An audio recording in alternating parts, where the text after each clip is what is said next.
मैं श्रीमती सुभद्रा यादव, एडी राजकीय कन्या इंटर कॉलेज गोरखपुर। बच्चों, आज हमारे अध्ययन का विषय है सामाजिक विषय, समकालीन भारत 2, भूगोल, संसाधन एवं विकास।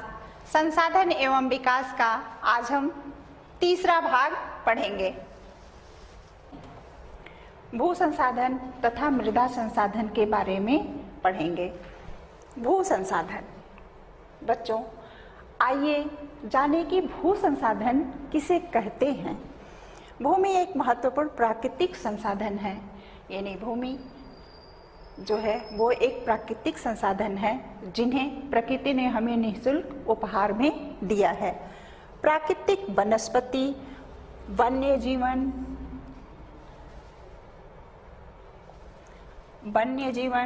मानव जीवन, आर्थिक क्रियाएं, परिवहन तथा संचार व्यवस्थाएं भूमि पर ही आधारित हैं, परंतु भूमि एक सीमित संसाधन है। यानी जितने भी प्राकृतिक वनस्पति हैं, वन्य जीवन है, मानव जीवन है, मानव जीवन की आर्थिक क्रियाएं हैं, परिवहन तथा संचार के साधन, ये सभी पृथ्वी पर ही होते हैं। भूमि एक सीमित संसाधन है। भारत में भूमि पर विभिन्न प्रकार की भू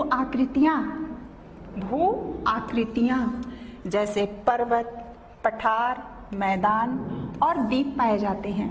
बच्चों, हमने भूगोल में पढ़ा था कि भारत के स्वरूप पाठ में कि भारत को 4 प्राकृतिक भागों में बांटा गया है।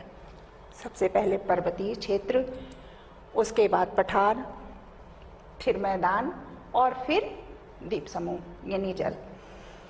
भू आकृतिक जैसे बहुत से ऊंचे नीचे पर्वत हैं, पठारी भाग है, मैदानी भाग है और द्वीप समूह पाए जाते हैं।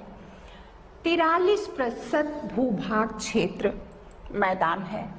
कितने प्रतिशत? 43% भूभाग मैदान है, जो कृषि और उद्योग के लिए सुविधाजनक हैं, जिस पे खेती की जाती है और उद्योग धंधे लगाए जाते हैं। 27% हिस्सा पठारी क्षेत्र है। इस क्षेत्र में खनिज, जीवाश्म ईंधन, वनों का अपार संचय कोष है। यानी 27% भाग जिसमें खनिज, जीवाश्म ईंधन और वन लगे हुए हैं।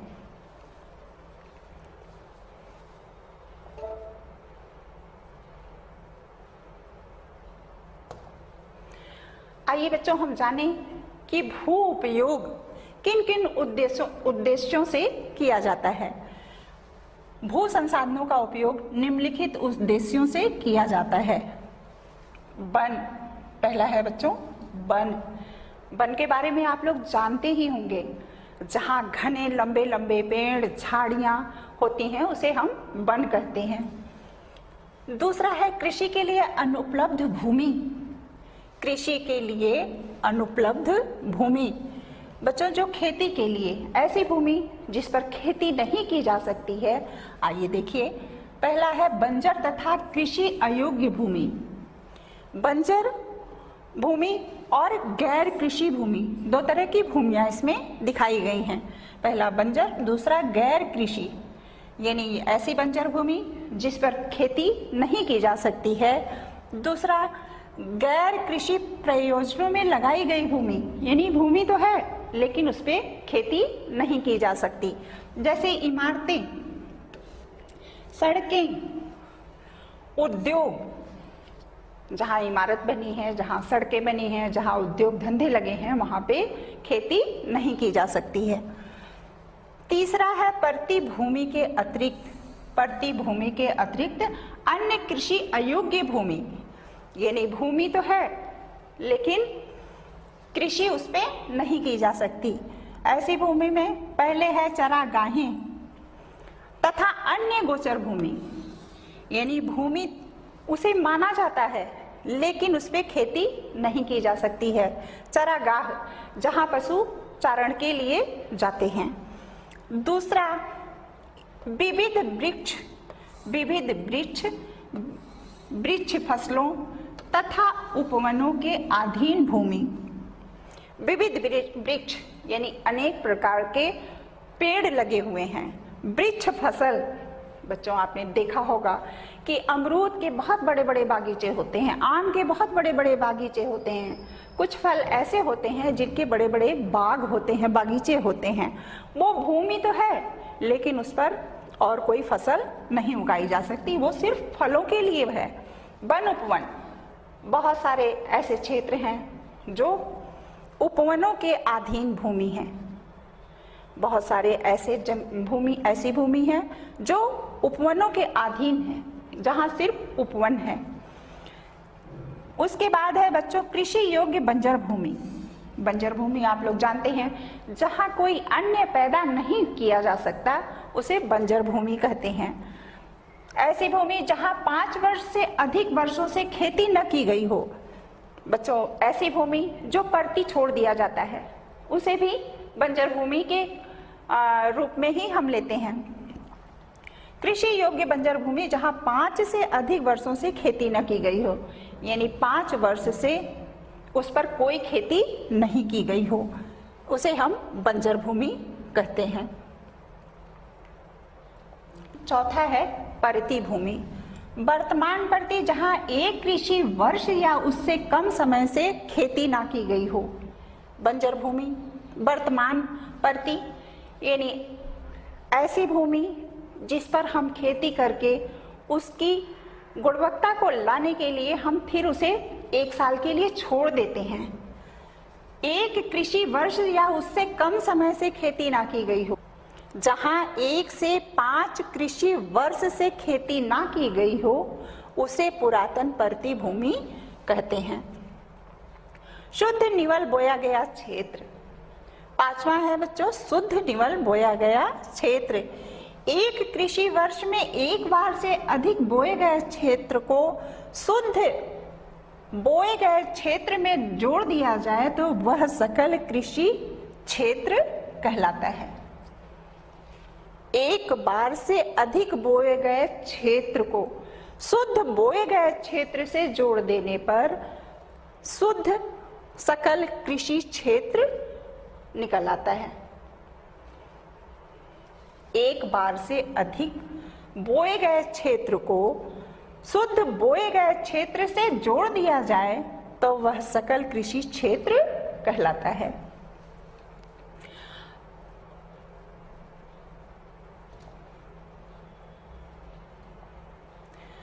अब आइए बच्चों देखें कि भारत में भू उपयोग का क्या प्रारूप है।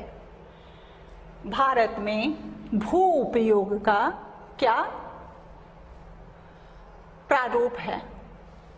भू उपयोग को निर्धारित करने वाले तत्वों में भौतिक कारक जैसे भू आकृति, जलवायु, मृदा के प्रकार तथा मानवीय कारक जैसे जनसंख्या घनत्व, प्रौद्योगिकी क्षमता, संस्कृति और परंपराएं इत्यादि शामिल हैं। भू उपयोग को निर्धारित करने वाले तत्वों में पहला है भौतिक कारक।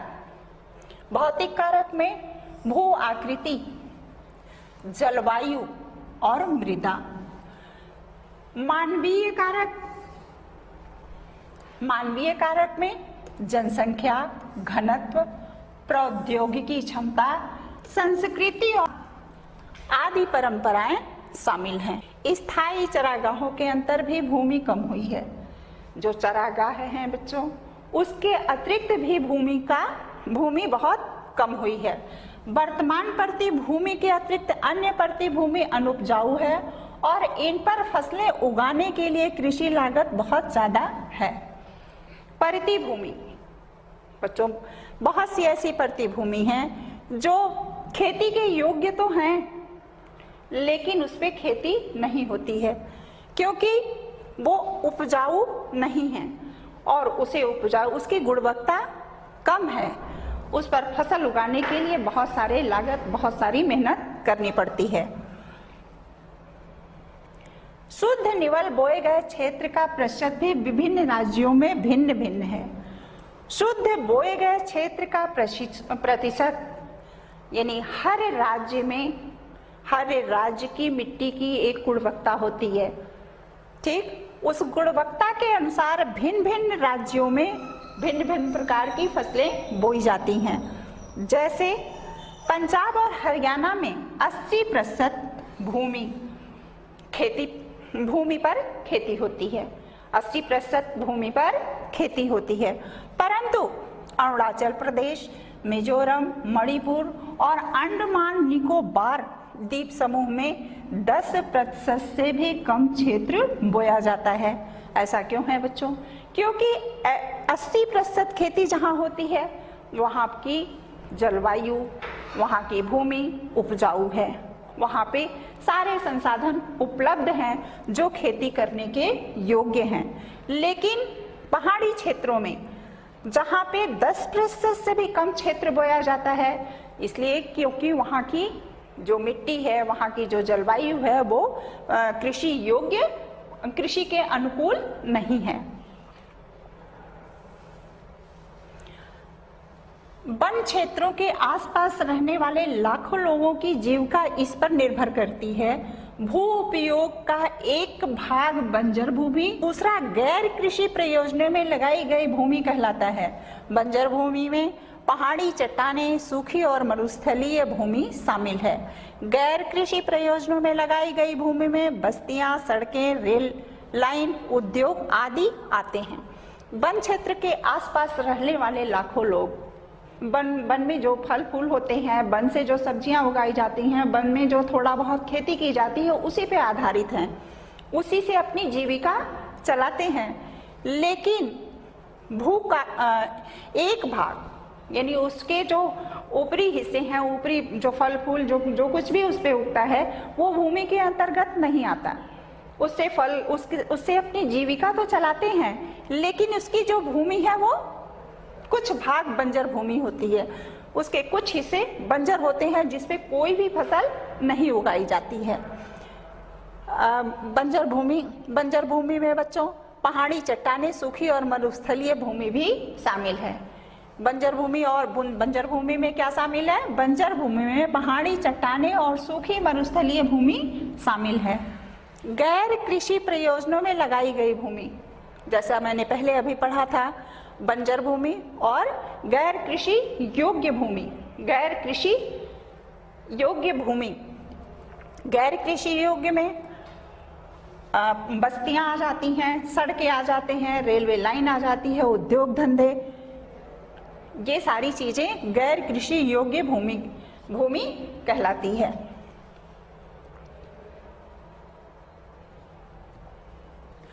भूमि निम्नीकरण, संरक्षण और उपाय। आइए बच्चों जाने कि भूमि निम्नीकरण क्या है और उसका संरक्षण कैसे किया जा सकता है।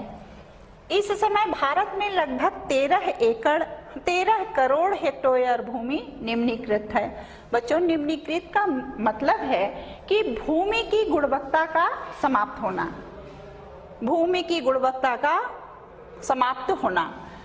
13 करोड़ हेक्टेयर भूमि निम्नीकृत है, यानी जितनी भी भूमियां हैं भारत में, जितनी भी जमीनें हैं, उसमें 13 करोड़ हेक्टेयर भूमि निम्नीकृत है, यानी उसकी गुणवत्ता धीरे धीरे समाप्त हो रही है या समाप्त हो गई है।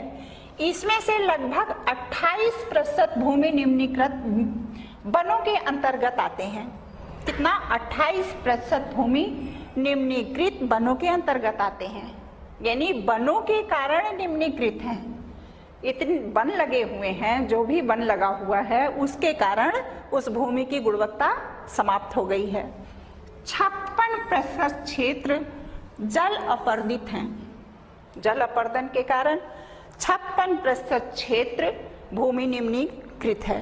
शेष क्षेत्र लवणीय और क्षारीय है। कुछ मानव क्रियाओं यानी कुछ मनुष्यों द्वारा उस भूमि का वनोन्मूलन, वनों की कटाई से पशुचारण के लिए, खनन में भी भूमि के निम्नीकरण में मुख्य भूमिका निभाई है, यानी मनुष्यों द्वारा भी भूमि का निम्नीकरण हुआ है। वन उन्मूलन, वनों की कटाई करके भूमि का निम्नीकरण किया गया है। अति पशुचारण, बच्चों हम लोग गाय भैंस पालते हैं, उन्हें हम चराने के लिए चारागाह में ले जाते हैं, लेकिन जहाँ चारागाह होता है वहाँ की भूमि भी निम्नीकृत हो जाती है। खनन में भी भूमि के निम्नीकरण में मुख्य भूमिका निभाई है खनन।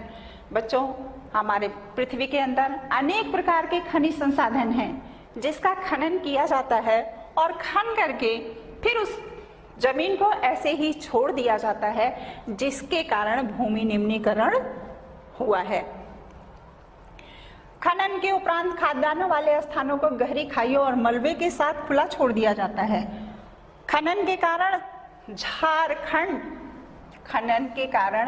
झारखंड, छत्तीसगढ़, मध्य प्रदेश और उड़ीसा जैसे राज्यों में वन उन्मूलन, जहां वनों की कटाई करके भूमि का निम्नीकरण किया गया है। गुजरात, राजस्थान, मध्य प्रदेश और महाराष्ट्र में अति पशुचारण के कारण भूमि का निम्नीकरण हुआ है। पंजाब, हरियाणा और पश्चिमी उत्तर प्रदेश जैसे राज्यों में अधिक सिंचाई भूमि निम्नीकरण के लिए उत्तरदायी है। बहुत अधिक सिंचाई करने से भी भूमि का निम्नीकरण होता है।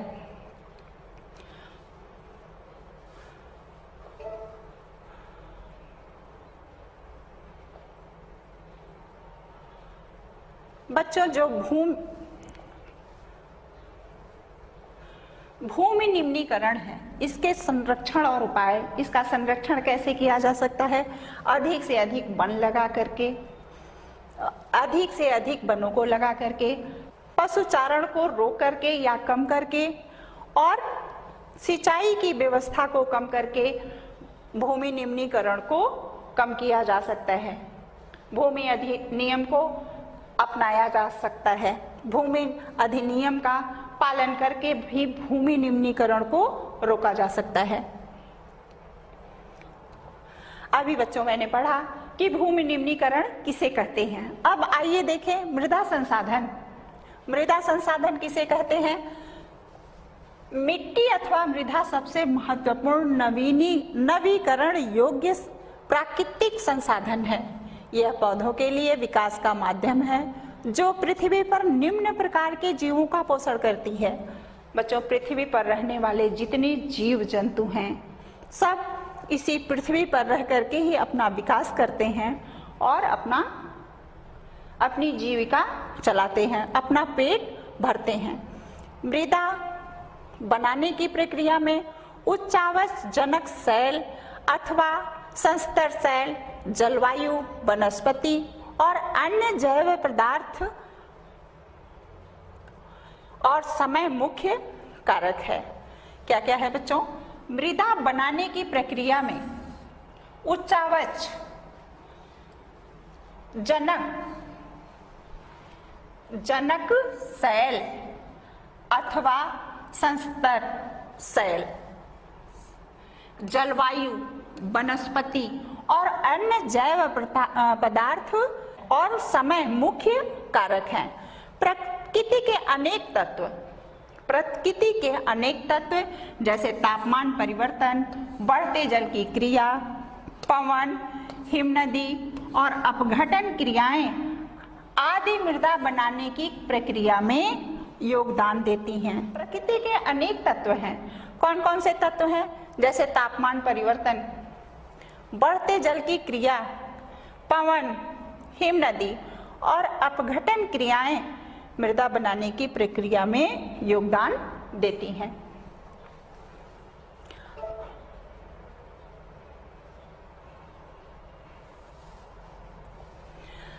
आइए बच्चों हम देखें मृदाओं का वर्गीकरण।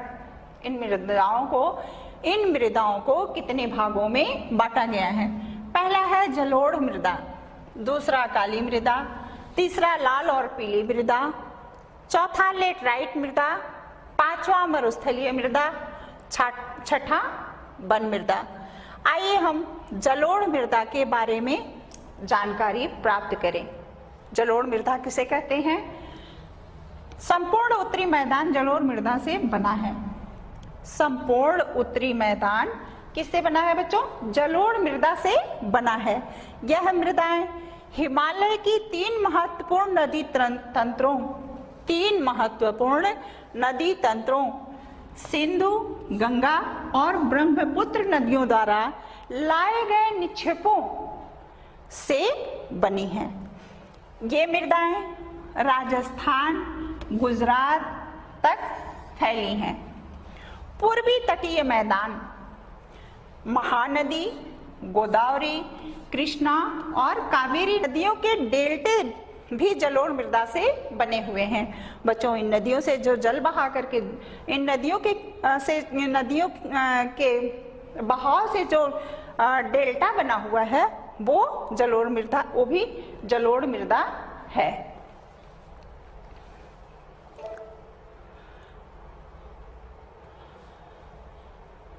जलोढ़ मृदाएं दो प्रकार की होती हैं।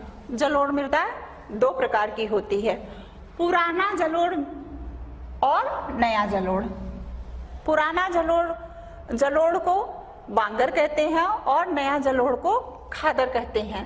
जलोढ़ मृदाएं बहुत उपजाऊ होती हैं। जलोढ़ मृदाएं बहुत उपजाऊ होती हैं, उसमें हर एक प्रकार के अन्न उत्पन्न किए जा सकते हैं।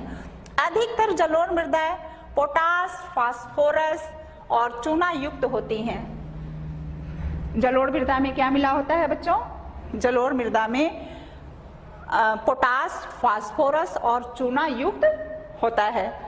इनको गन्ने, चावल और गेहूं और अन्य अनाजों, दलहन फसलों की खेती के लिए उपयुक्त बनाती हैं। जिसमें बच्चों जलोढ़ मृदा में क्या होता है? जलोढ़ मृदा में पोटास, फास्फोरस और चूना युक्त होता है, जिसमें गन्ना, चावल, गेहूं और अन्य अनाज और दलहन फसलों की खेती की जाती है। दूसरा है बच्चों काली मृदा। काली मृदा, इन मृदाओं का रंग काला होता है। जैसा कि बच्चों कहने से ही पता चल रहा है काली मृदा, तो इन मृदाओं का रंग काला होता है। इन्हें रेगर मृदा भी कहते हैं। क्या कहते हैं? रेगर मृदा भी कहा जाता है। काली मृदा कपास की खेती के लिए उचित समझी जाती है। कपास की खेती के लिए उचित समझी जाती है। महाराष्ट्र, सौराष्ट्र, मालवा, मध्य प्रदेश और छत्तीसगढ़ के पठार में पाई जाती है। काली मृदा कहाँ कहाँ पाई जाती है बच्चों? महाराष्ट्र, सौराष्ट्र, मालवा, मध्य प्रदेश और छत्तीसगढ़ में काली मृदा पाई जाती है। काली मृदा महीन कणों से बनी होती है। किससे बनी होती है बच्चों? महीन कणों से बनी होती है।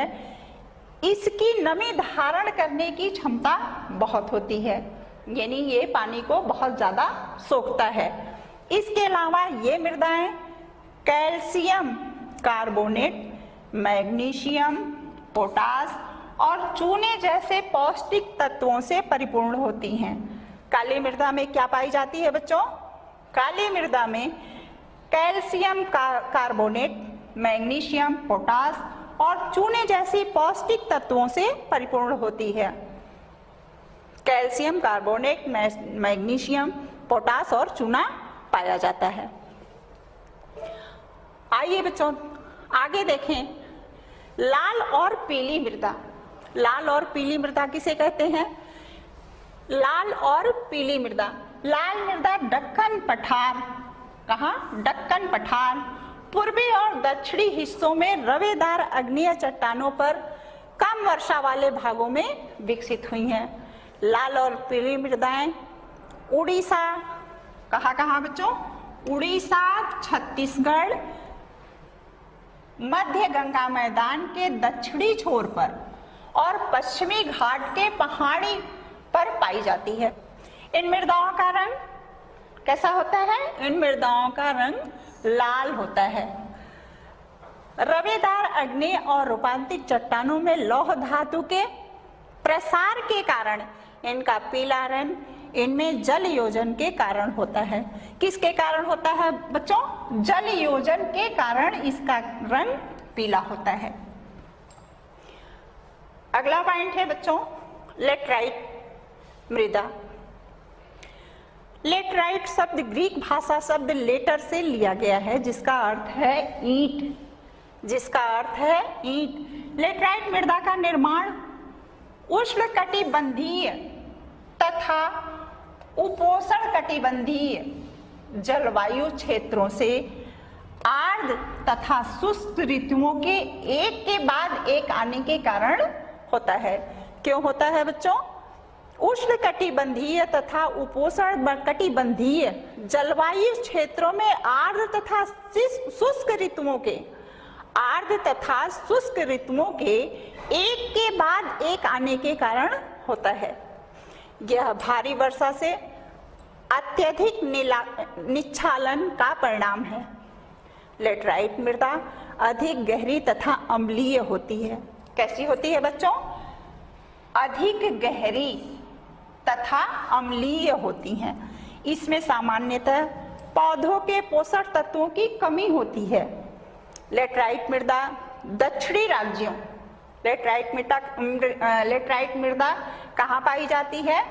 दक्षिणी राज्यों, महाराष्ट्र के पश्चिमी घाट क्षेत्रों, उड़ीसा, पश्चिमी बंगाल के कुछ भागों तथा उत्तर पूर्वी प्रदेशों में पाई जाती है, जहां इस मिट्टी में पर्णपाती और सदाबहार वन पाए जाते हैं।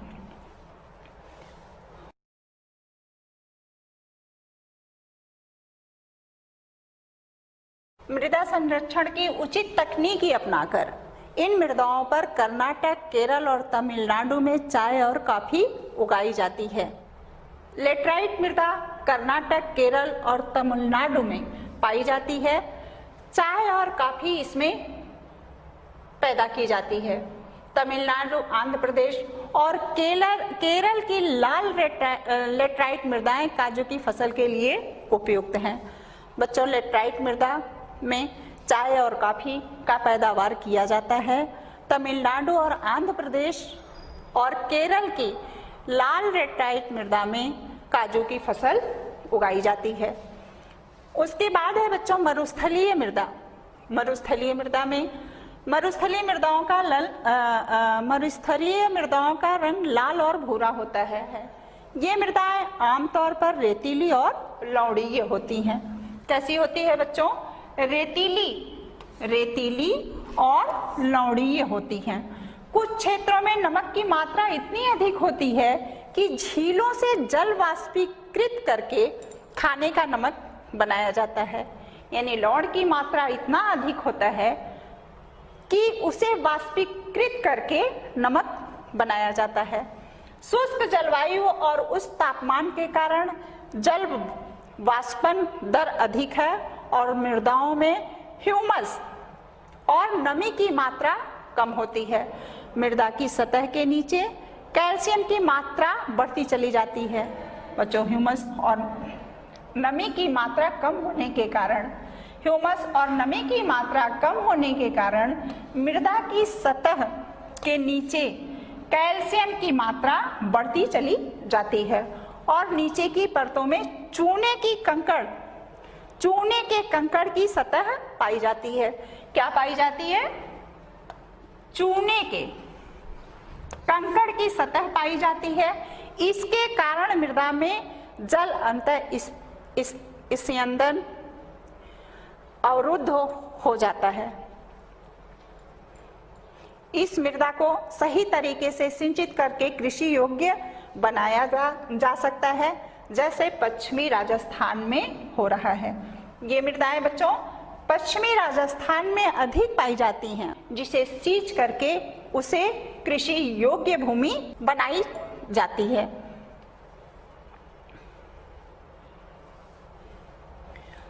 अगला पॉइंट है बच्चों वन मृदा।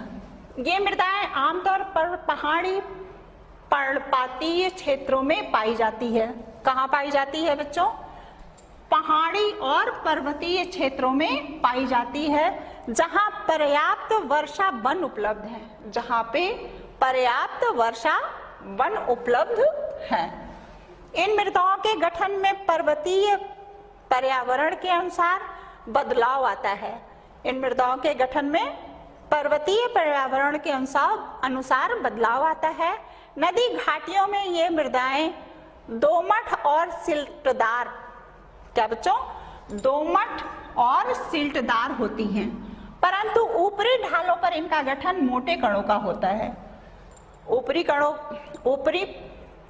ढालों पर इनका गठन मोटे कणों का होता है।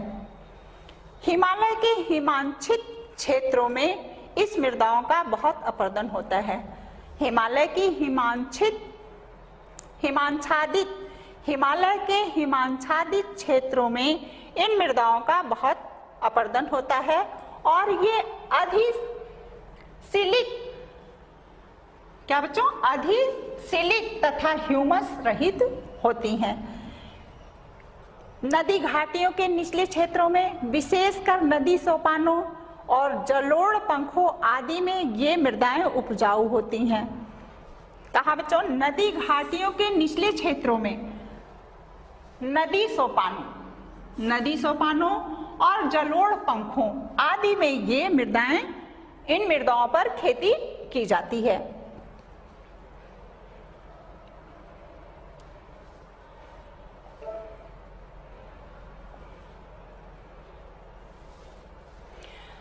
मृदा अपरदन और संरक्षण।